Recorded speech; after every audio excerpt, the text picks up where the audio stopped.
ప్రియమైన కాలనీ వాసులారా, అన్నలారా, అక్కలారా, మీ అందరి కోసం చక్కటి సందేశము ఈ ఉదయకాల సమయంలో మీ ఇంటి దగ్గరికి తీసుకొని వచ్చి ఉన్నాము.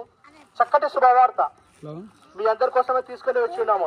ఆ యొక్క శుభవార్త ఏమంటే, దేవుడు లోకానికి వెలుగై ఉన్నాడు.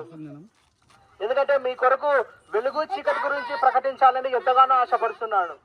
వెలుగంటే పరిశుద్ధత, వెలుగంటే పవిత్రతకు, వెలుగంటే నీతికి సాదృశ్యంగా ఉన్నది. వెలుగంటే జీవానికి, వెలుగంటే పరలోకానికి సాదృశ్యంగా ఉన్నది. అదే చీకటి అంటే పాపంతో కూడుకున్నది, అసత్యంతో కూడుకున్నది, అంధకారంతో కలిగి ఉన్నది. చీకటి అంటే ఎంతో విషాదకరమైనది, ఇది ఎంతో అనారోగ్యాన్ని తీసుకొని వస్తున్నది. ఈ చీకటి అంటే నరకానికి కూడా సాదృశ్యంగా చూపిస్తున్నది. అందుకోసమే ప్రభువైన యేసుక్రీస్తు ఈ విధంగా చెప్తున్నాడు, నేను లోకానికి వెలుగై ఉన్నాను. వెలుగు ఈ లోకానికి వచ్చి ఉన్నది. ఎందుకంటే 2025 సంవత్సరాల క్రితము ప్రభువైన యేసుక్రీస్తు ఈ లోకానికి వచ్చి ఉన్నాడు.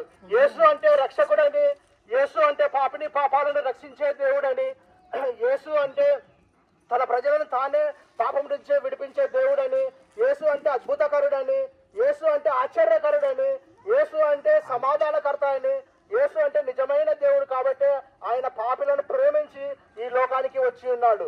ఎందుకంటే ఆయన ప్రభువైన యేసుక్రీస్తు మన పాపల కోసము ఆయన మన పాపము భారమంతటిని సిలువలో మోసుకొని ఆయన సిలువలో రక్తము ప్రాణం పెట్టి పాపాలన్నిటినీ సమాప్తం చేసి ఉన్నాడు.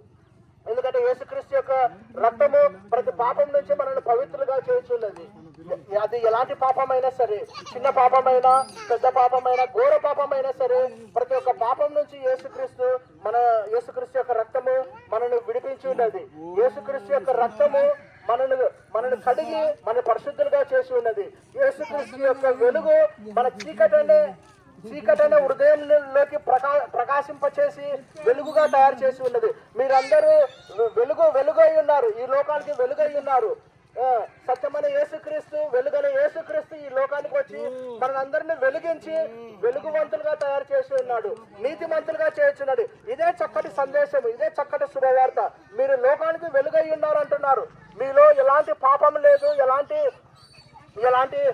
అపవిత్రత లేదు. మీ పాపాల కోసం నేను తీసివేసి, మీ పాపాల కోసం నేనే బలియాగమయ్యి మిమ్మల్ని లోకానికి వెలుగువంతులుగా చేసి ఉన్నాను అన్నారు. పాపమనే హృదయాల్లో యేసుక్రీస్తు యొక్క వెలుగు ప్రకాశింపచేసి మిమ్మల్ని అందరినీ వెలుగువంతులుగా చేసి ఉన్నాడు. ఇదే చక్కటి సందేశము, ఇదే చక్కటి శుభవార్త. ఎందుకంటే దేవుడు లోకానికి వెలుగై ఉన్నాడు. ఆయనను వెంబడించి వారు ఏమాత్రము చీకటిలో నడవరు.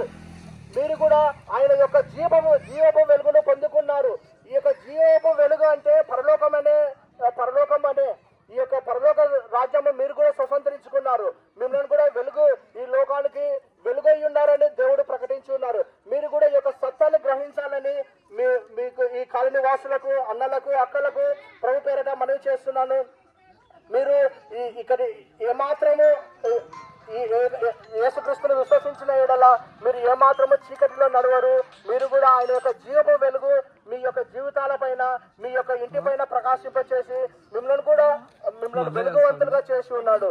అందుకోసమే ప్రభువైన యేసుక్రీస్తు యొక్క మాటలు ఈ విధంగా ప్రకటిస్తుంది. యేసుక్రీస్తు లోకానికి వెలుగై ఉన్నారు. ఆయనను వెంబడించి వారు ప్రతి ఒక్కరు చీకటిలో నడవకుండా ఆయన యొక్క జీవ వెలుగు ప్రతి ఒక్క మానవాళి పైన, ప్రతి ఒక్క మనుషుల పైన ప్రకాశింపచేసి ఆయన జీవాన్ని అందించి ఉన్నాడు.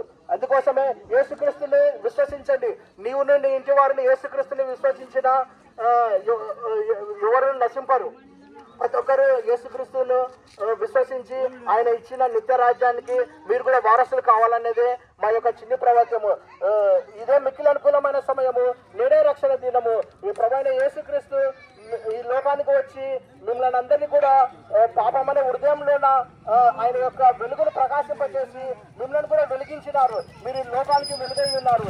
ఇదే మిక్కిలి అనుకూలమైన సమయము, నేడే రక్షణ దినము. యేసుక్రీస్తుని విశ్వసించండి. మీరు కూడా ఈ యొక్క గొప్ప రక్షణ ఆనందాన్ని పొందుకోవాలని మేము ప్రార్థిస్తున్నాము. ఈ కొద్ది మాటలతో మేము ముగించుకొని ముగిస్తున్నాము. ప్రార్థన.